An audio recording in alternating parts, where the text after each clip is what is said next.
துபாயில் ரீசெண்டாக பெஞ்ச பயங்கரமான மழைனால பயங்கரமான சேதம் உருவாகியிருக்குன்னே சொல்லலாம். So hope every one in Dubai is safe and sound. So இன்றைக்கி இந்த க்ளவுட் சீடிங்னால தான் இந்த துபாயோட ரெயின்ஸ் இருக்குது அப்படின்ற மாதிரி நிறைய பேர் சொல்கிறாங்க. அதனால அது கிடையாது. பட் க்ளவுட் சீடிங் அப்படின்னா என்னன்றதை பார்க்கணுன்னா சில்வர் அயோடைடு இல்லை ட்ரை ஐஸ் இது ரெண்டுத்தையும் நீங்கள் இந்த க்ளவுட்ஸில் நீங்கள் ஃப்ளைட் மூலயமா ஸ்ப்ரே பண்ணிங்க அப்படின்னா ஸோ அந்த cloud will get influenced and எல்லா வாட்டர் மாலிகுல்ஸும் சேர்ந்து it will form a rain droplet அப்படின்னே சொல்லலாம். அது கீழே ஒழுகும்.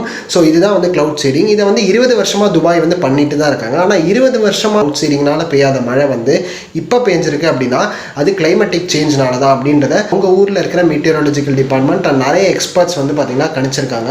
ஸோ கர்நாடகாவில் பார்த்தீங்கன்னா மழை இல்லை. பட் ஆனால் ஒரு டெசர்ட்டில் பார்த்தீங்கன்னா பயங்கரமான மழை ஒரு நாள் பெய்யுது.